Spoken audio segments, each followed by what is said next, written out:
How are you, Anu? I'm good, sir. So happy to see you. Yeah, likewise, long time. Okay, so we're going to straight away get started, okay? Okay, sir. Okay. Well, congratulations, Anu. Thank you, You sir. scored a marvelous rank 264. And, well, it's been a long journey. Congratulations to you, first of all. Thank you, thank you. So, Anu, first of all, do tell us about yourself, like where do you come from, your family, your academy. So, tell us something about yourself. My name is Anu Joshi. I come from Thrissur in Kerala, which is famous for the Thrissur Puram. Uh, I enjoy writing poetry, and this was my fifth attempt in the UPSC. Oh, yes. So, what's been your academic background? So I've done my master's in English studies from IIT Madras, sir. Okay. And my optional was sociology, which you taught me. Okay, all right. Yeah, I mean, I know that we're talking so that all the other people could, Yes. listen and get to know you. So, well, I'm pretty sure it's been a long journey. Let's get to the start of that journey. So, Yes. how did you end up deciding to prepare for UPSC? Inspirations, and where did the journey start? Sir, actually, my father is in the Kerala government service, not a civil servant, but he works with the government in the irrigation department. So he usually works with the civil servant. So from when I was a kid, he gave a lot of positive reviews about civil service and the potential for public service in that, and like a positive reference group, like we would say in social. So that sort of attracted me to the civil service initially. Later, when it was my college days, I had this realization that if you really want to make a difference or do something good, the simple desire is not enough. You should also be in a position to do that. Um, so with that thought, I actually started and tried to start an NGO. That did not happen. Then I thought civil service is something that I can do with my own skills because it's basically clearing an exam. So I thought, okay, this is my way. Since politics and NGO are not something that I personally can do, then this is a third way to bring that change into society. And there's one more reason. Being a girl, I always wanted to live life on my own terms. And when you want to do that as a woman in Indian society, you have to have a good job, is what I feel. So that was another reason. Yeah, absolutely. Okay. So, which year did you start, and how did you end up in like the Rouse Bangalore branch? Because I mean, Uh, you're from Kerala, so how did that happen? Sir, in 2015 was my first attempt. That was after college, and that was not a prepared attempt. I was not very aware about UPSC. Then I kind of wasted an attempt. After that, I realized that I really need like proper coaching and a lot of guidance if I want to realistically clear this exam. And then I googled online, looked at the institutes, and I am the only child of my parents, so they were uh, not very keen on me going to Delhi at that point by myself. And Bangalore is it is closer to Kerala, and my best friend from college was in Bangalore. I know this sounds silly, but she was also a reason. So I thought, okay, fine, it's good. And Rouse had very good reviews. I read some of the answers on Quora, and there were good reviews about the institute. So I decided, okay, fine, let's go to Bangalore. All right. So, one of the first challenges that now that people start with the preparation, one of the first challenges that they face are one, how to create their own schedules, and second, how to decide upon the optional. So, Yes. how did both of this happen for you? So I'll first talk about the optional. I think yeah, some of the aspirants were talking to me post results, and many people have asked me this, and I think that many people look at the scoreability as a criterion for an optional. But personally, I think that's the wrong way to go about it. You have to have an interest in the subject because you have to go in deep with whatever subject you're taking. So if you don't have an aptitude for it, then it's better not to take it. So if you are really passionate about the subject, which seemingly isn't very scoreable, but if you are really passionate about it, then that is what you should choose. And with sociology, there are several advantages. First is that you get an idea about Indian society, which is going to be where you're working. So that knowledge will help you as civil servant. Secondly, the syllabus is relatively less when you compare it to political science and other optional. So Okay. that is another advantage. And overlap with GS subjects, that's also there. So that is about the optional. And the schedule, it is very difficult if you are a person who's not very systematic. I wasn't very systematic in the beginning of my preparation. So you have to take your own character into account whenever you develop a strategy. You cannot emulate another topper because like I was saying on Facebook the other day, you cannot stitch a dress in somebody else's measurement and expect it to fit you. So you have to take your own idiosyncrasies into account. So what I used to do is, every day I would read the paper. So some time has to be allocated for that. And in the initial days preparation, you will be attending coaching. So a part of your time goes in the coaching classes. So other than that, coaching and in a newspaper and any one subject, you can just maybe revise what is taken in the class, etc. Later, when you are finished with your coaching and you're studying on your own, I used to set long timetables. Like instead of saying this day I will finish this, I would say between in the coming next 10 days, I would finish this much part of a subject. So on some days I will be interested in studying, so that day I will study well. On some days I will be feeling lazy, so I'll watch a movie. So that flexibility I gave myself because I knew that anything tight would be too difficult for me. So the first year that you were preparing, I mean, how many hours did you give it? A lot of students have that kind of question. How many hours are we supposed to give in a form of a setting? And I'm pretty sure that across your 5 years that would have changed. Yes. So what was your first year sitting and how did it change over the years? And maybe you should. Ironically, every year it went on increasing because I realized that I have to put more and more effort. And in the beginning, other than the coaching, whatever time was going for the coaching class, every day I would study for maybe 2 or 3 hours. That's all. Like come back, read. Morning you have class. 7:30 was our optional. Then 9 o'clock GS would begin. By the time it would get over, it will be around 3. So after that, I'll go to my room, maybe rest for an hour and then read the paper. So that time in the beginning, when you start reading the Hindu newspaper, that is going to take a lot of time because you're not used to it. You're still learning how to read the paper. So that will take another 2 hours, and then I'll be tired. It's a long day. Then I'll enjoy with my roommate a little bit, come back, try to. She was also studying for UPSC then. So we both would go through whatever is taken in the class that day or something. So that roughly that will be 2 or 3 hours other than what is taken in the class. Later, when I started preparing on myself, it would increase like immediately before the prelims, like 2 months before the prelims would be maybe 10 to 13 hours per day. 1 week before the prelims, it would be 18, maybe 16 hours a day. Let's say 6 or 7 months before the prelims, it will be 6 to 10 hours a day. So as you approach the exam, the time you put in for it increases. So immediately after the prelims, before the mains, that 1 week, nobody, I don't think anybody is going to realistically be studying. So that we will be just reading the paper. Okay. Well, now getting to the prelim strategy, at that point of time, you were a classroom student of the regular weekday batch of Rouse. Yes, sir. And so, the prelims approaching, what was your strategy for the prelims in particular? And especially with the focus on, first of all, let's talk about what was your general strategy and what were the sources you referred to, especially for current affairs and for then your, your basic GS subjects.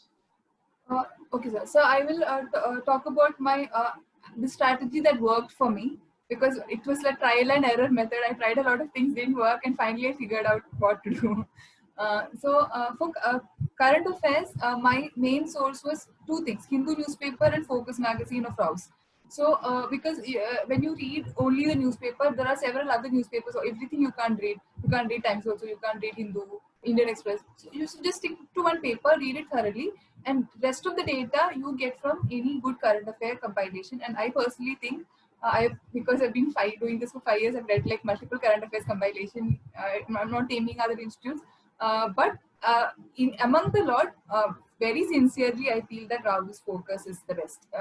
It's very good, and it is not when you read it also, it is not very strenuous, and it is easy to memorize. The whole font and giving of pictures helps easy memorization.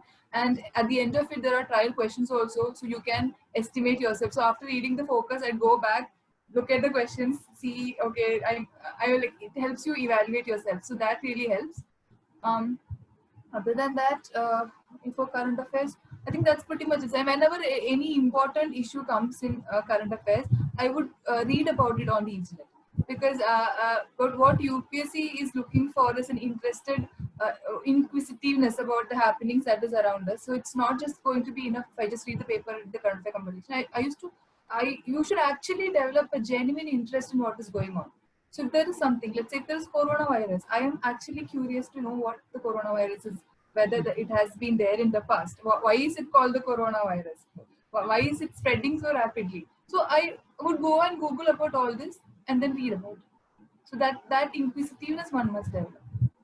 I forgot the early part of the question. Sources for the other GS, how did you go on with regards to your GS sources before the prelims? Sources. Okay, before the prelims. Okay, first you have to read the NCRTs. I know that this is something that everybody tells, but they say it for a reason. Most of the aspirants read the NCRTs. So in a highly competitive exam such as the UPSC, if you don't read what everybody else is reading, you're not even at the starting point, you're behind. So then there is no competition. So if you want to reach the starting point of the competition, please read what other people are also reading, and there will be questions from NCRTs. And not only that, it will give you a very strong foundation about the subjects, especially let's say some people might be coming from engineering backgrounds. For them, they might not be in touch with the social subjects. So if you read the NCRTs, that will give you a basic foundation. So read that, and UPSC asks from NCRT. So that first is NCRTs. Secondly, whatever coaching institute that somebody anyone is attending, it would give some material for every subject. Read those. Most of these materials are going to be overlapping. They're going to be good.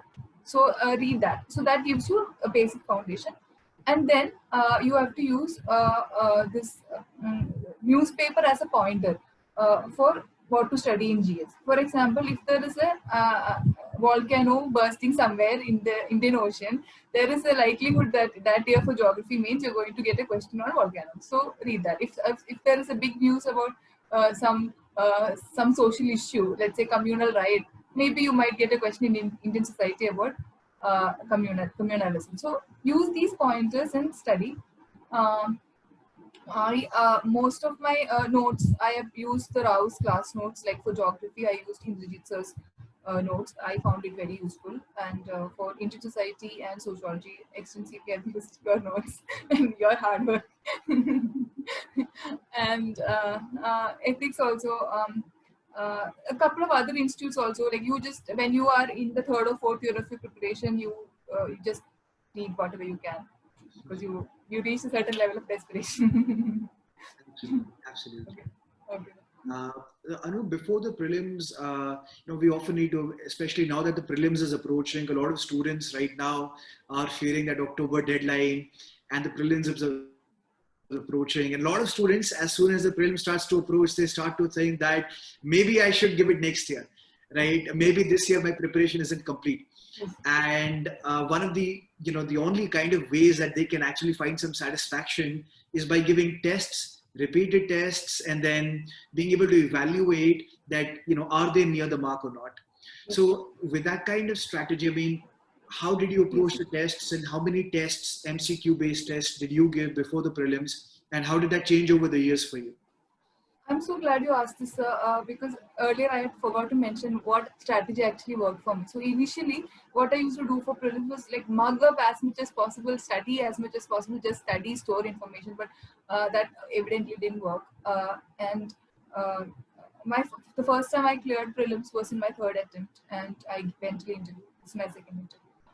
So what I realized is, it's not about how much information that you store in your head. It's about how you apply it. And for that, practicing questions really help.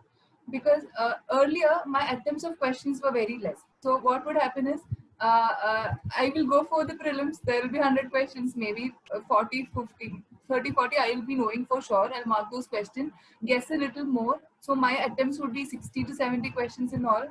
And this is a way that you can guarantee yourself that you will not crack the prelims. Don't do this. What is needed in the prelims is intelligent guessing. So if you're just going to write, go and write only things that you know, you won't clear. So you have to guess what it is. Okay, because UPSC will put clues there, like avoid extreme words. All the words are something, or no something is something. So such extreme things would usually be wrong. And there are small, and then if there are too many facts, too many numbers, if there are multiple lines and you have to choose 1, 2, 3, 3, 3, 4, 5, that type of questions. If there are too many numbers, then at least one of that will be wrong. So these types of things you learn by solving the papers. So I have done at least 2 test series, 1 test series completely. Whatever institute you want to join, do the 1 complete test series, all the test papers, and do full length tests of other institutes. So Rouse test series is good. There are other test series also. Just make sure that you do full length of many and complete of any one. That will give you the practice. And time management is also important.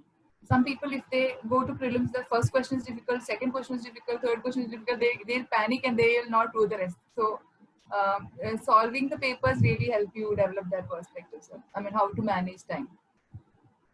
And there is one more thing. I have found this, that in UPSC, usually the sets are jumbled by 25 questions, and they will jumble it. And any one set of these 25 questions will generally be tougher than the others. So in case you're getting these 25 tough questions in the beginning of your paper, just skip those, start from 26 and come back to this 25. Don't get tensed at that moment, because other questions will be better.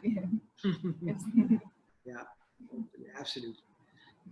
Well, Anu, let's now get over to talking about the main strategy, and yes. Definitely the most important aspect of a main strategy is the optional, right? So, how did the journey for your optional go, and tell us about your preparation about the optional. So I think mains is, I've passed both the mains that I've written, thankfully. And what I feel is, if the trick to clearing mains is writing answers. I mean, in the sense, you have to up your skill in answer writing instead of just filling the content. And with sociology optional, I'm not praising you again and again, but genuinely I have used your entire notes and whatever you told me in the class. And I remember for the first mains, you even took extra classes for me. I mean, going over and beyond your Call of Duty. I mean, thank you so much, sir. So that was my foundation. Your notes and your classes were my foundation, because that's the first time I'm reading sociology as a subject. Then I referred this book called Nitin Sangwan, which is very good. He has compiled so much of it. It's easy. And this time for mains also, a lot of questions came from that book. So that was the second one. And third is, in Kerala, there is a sir called Jeevan sir. I mean, his notes are very popular among the candidates here. And because my center was from Kerala, I didn't want I mean, if they write too many things that I have not written in my paper, I felt that would be a disadvantage for me. So I took his notes and I read the thinkers part from his notes. So these 3 were the major sources that I used.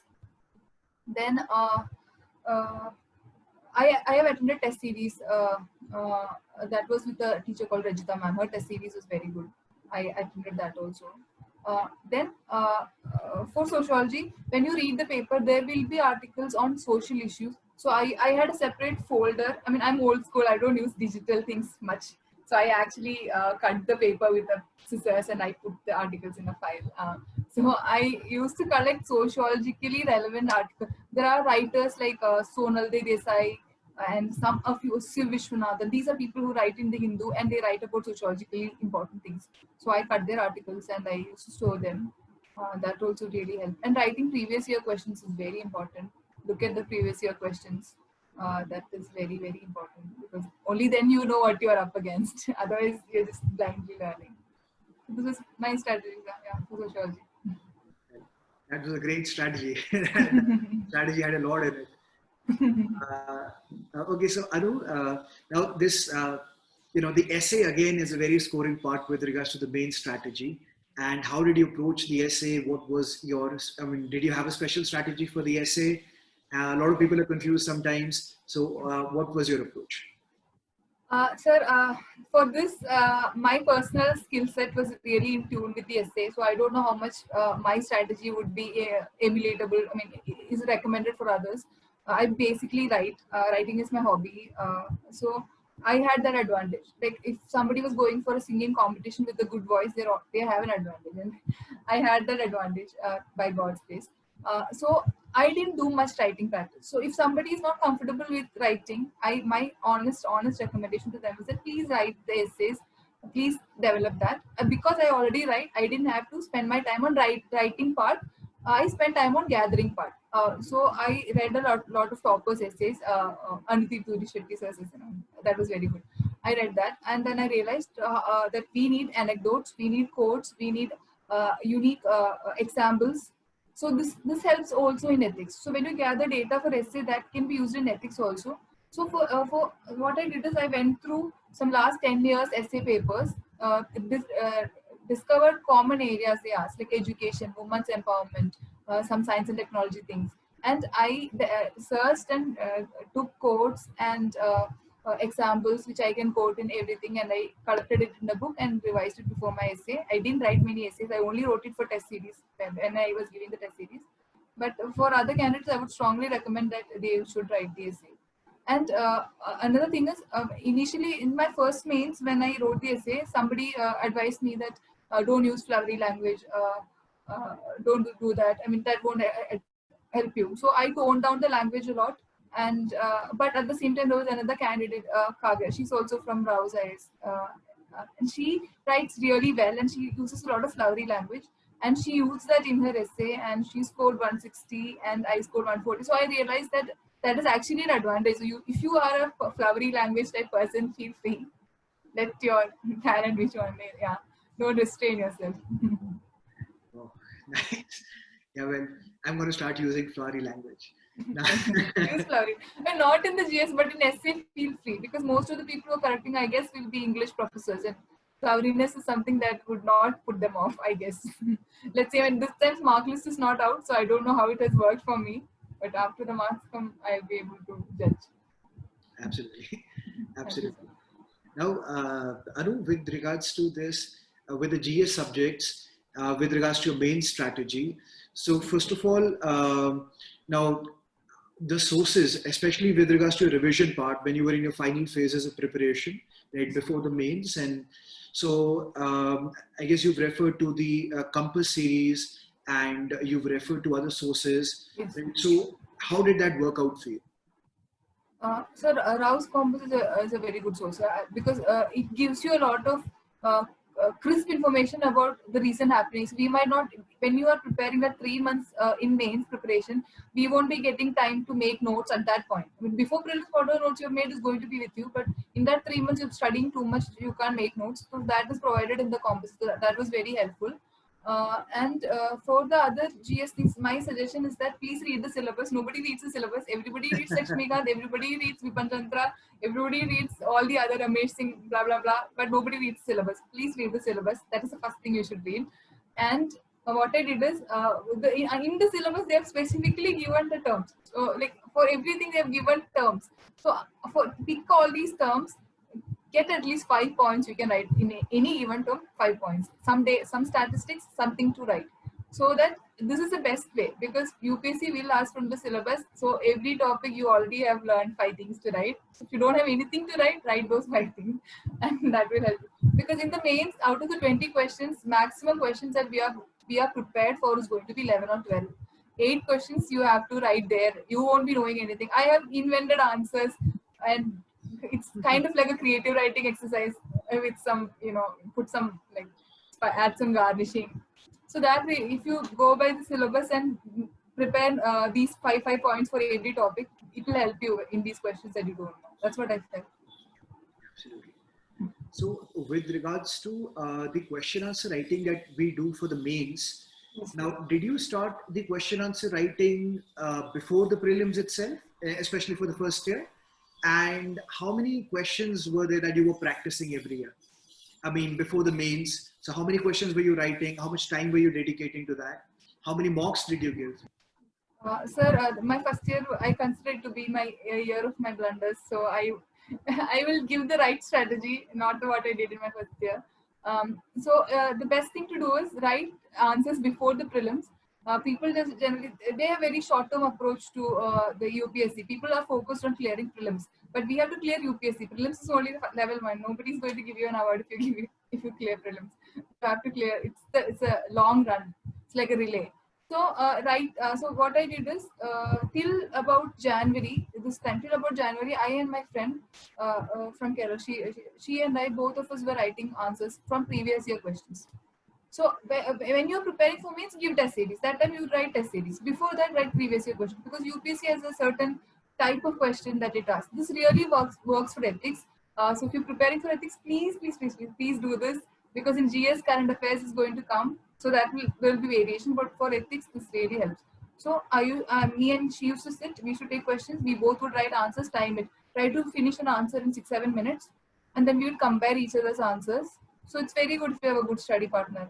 So if you have, don't do this alone. You would think, okay, so these are the points I wrote, these are the points she wrote, and what other points could be written.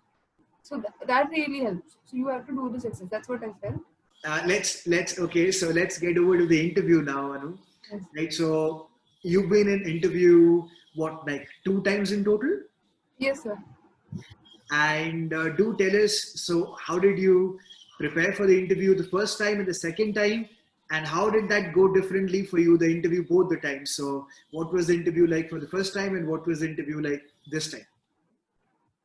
First time I was very inexperienced. That was the first interview of my life. Like never been. I've been in a couple of interviews doing my placements, but other than that, never really a real interview. So it was like I was running for the first time in an Olympics competition. It felt like that I was under a lot of stress. I gave less number of mocks. I didn't go to Delhi. I didn't give a mock in Rouse in my first time. So I went to a couple of institutes in Kerala, gave mocks. There were very less number of mocks. Maybe properly it would have been 3 mocks. I attended 6, but not all were good. And then I went for my interview, and I was a little bit nervous. In the initial 3 minutes, I was very nervous. After that, sort of, it went okay. But this time, because I made that mistake, I went to Delhi. I gave interviews in Kerala, then I went to Delhi. I gave interview with Rouse and a couple of other institutes. And it was so helpful because I felt that people, the institutes in Delhi, and they are more professional and they give you actual pointers. Like, don't do this. I had an issue with my hand. I used to do this too much while talking. So they told me, don't do that. Keep your hands here. And they told me small things like how to thank more, how to appear more professional, whatever. And they gave me these pointers, and I worked on it. So every time I'd go for a mock, they'd give me some suggestions. I'll pick the suggestions that I feel like picking. Some suggestions will be contradictory because in one mock, somebody told me to only look at the chairman because he's the most important one. And in the other mock, they told me look at everybody. So you just ignore. But other things we should incorporate, and I tried improving every time. And it also gives you different questions also. What type you can kind of make a question back kind of thing if you have been done. So with regards to this time, the interview one, definitely like that you were wearing a face mask and a shield must have already been difficult. So Yes. Now, how many questions did they ask you anyway? So, I mean, like how many current affairs questions and how many on your DAF and how many on your optional? So what was the kind of distribution of questions this time around?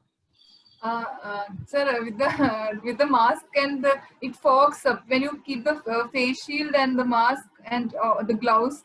The ambience is it was very different from my previous interview, and the face shield constantly fogs up. But thankfully, the chairman told me to remove the face shield. Unfortunately, one of the one of the good things that people told me in my mocks was that I smile a lot, so that didn't come out in the interview with the mask. Question-wise, there were questions from current affairs. Like they are current affairs of the past 2-3 years also, because they asked me what's the difference between OBOR and BRI. So that was not in the immediate current affairs. And then there were a lot of questions based on my DAF. There were also opinion-based questions. They asked me, do you think democracy is the right way for India to go. They made a comparison between India and China has grown much more. So there was a question on that, and there were questions on my hobbies, a question from my academic background, which is English literature. Uh, I had mentioned yoga in the lab, so there was questions on that. Sociology was also asked. They asked me about Sanskritization of M.N. Srinivas. Everything they covered everything in the interview. Great. So, well, I guess it's with all of what happened over the long years, it's been a pretty long journey. Yeah, it's 5 years is a very long journey. Yeah, and I guess I mean you could really speak best to people who've been in this game for long. Who've Yes. been a lot of times struggling through this, and especially the ups and downs. Right? I mean, do tell us about your own ups and downs and what your journey was, and essentially with that, the message that you can share to other aspirants, who've been going through a difficult time.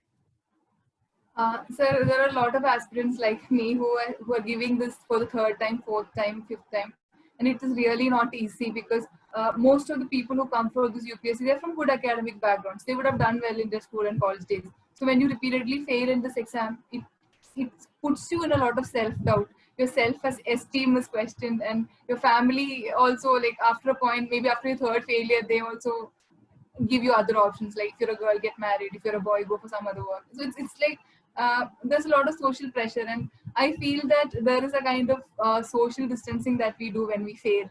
We uh, we kind of shrink to ourselves, we stop going for public functions, or even for marriages in the family. So this is all what I have to tell is this is all a part of the preparation, and ultimately this is only an exam. So if you clear it, well and good. If you don't clear it, something more will happen. If you're really passionate about this, give your best. I mean, that should be the goal. The goal should not be to clear this exam. The goal should be to do the best you can. Because when you do that, even if you don't clear, you'll at least be able to sleep with the peace of mind that I tried my best.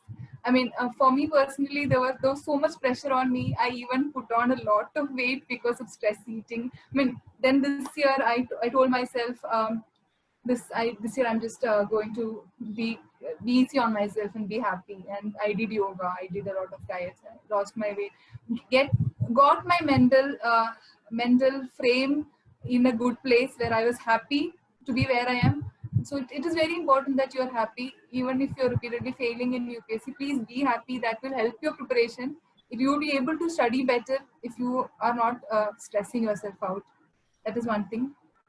And the message is today morning I was on Facebook and I saw this quote. It said, sometimes when you are in a dark place in life, you feel that you're buried, but it could be that you're planted and one day you'll bloom. So that's what you should tell yourself. And this is an exam with a success rate of 0.2%. So 98.8, I guess, percentage, 99.8 percentage people fail in this exam. So it's not like failing 10th standard or your school. It's a big thing, big exam. So don't be hard on yourself. I mean, everything will work out. That is my message for them. Do justice to yourself. Do justice to your conscience. Try your best and leave the rest to God. If it happens, it is good. If it doesn't happen, something good will happen to you, for sure. If you are honest to yourself, that's what I feel. It's a very reassuring message, especially when you're preparing for long years. Yes. A lot of reassurance maybe is needed. Yeah, I mean, a lot of that reassurance needs to come from within yourself. Yes. Yes, we have to be happy. It's a choice that we can either be happy or we can be unhappy, and we have to make the choice to be happy. Once we make that choice, everything else will fall into place. If you're too much worried about everything, it will be difficult for things to work out. I know it's really been a long journey for you, and so today that you stand, here, you've got a great job now. You've got a lot of public service ahead of you, Yes. right? So today, I mean, who all do you want to remember? From your past, from your family, whoever, right? And who would you like to thank today? So first would be my parents, because they have been with me on this, and when your child fails, it's your own failure, and they have like been there for me. And being a girl, there is a lot of pressure with every year to get married. So they are the ones who were hunted by uh, other people and their relatives. They put pressure on them, but they gave me that. They were my shield. They really helped me. So I have to thank them a lot. I'm going to and then would be my teachers, you, including you. uh, I really want to use this opportunity to thank you, sir, because it's very difficult in a professional coaching type of place. It's very difficult to find a person like you, because people usually take classes and they go. They don't really care about what's happening with the student. Unlike in a college or a school where teachers have that personal relationship with the students. But you are one person who has taken genuine interest in the life of the students. I really, really appreciate it. And even for my last time when I gave mains, I remember that you, out after your class times, you took extra time for me and you taught me some sociology which I had not studied when you taught me the first time. Thank you so much for that. After my first interview, I had started teaching, and I had sort of made you my role model, and I wanted to be that teacher who takes that extra interest in the students. So thank you. Then it will be my friends, Vikas and Likita, and then friends here, Kavya, Gautam, and so many friends. They are the reason for my mental stability. Not only they were my study partners, but they would every time I would scroll that list and that my name won't be there in that list, they would be there with me, telling me, next time, Anu, you're going to do it. Next time, we're going to be there with you. So that really helps you. You need that support system for them. Then my school teachers who called me up and who were very, very happy to share this happiness with me. Then a lot of singers who sang motivational songs that helped me get through this phase. God, everyone.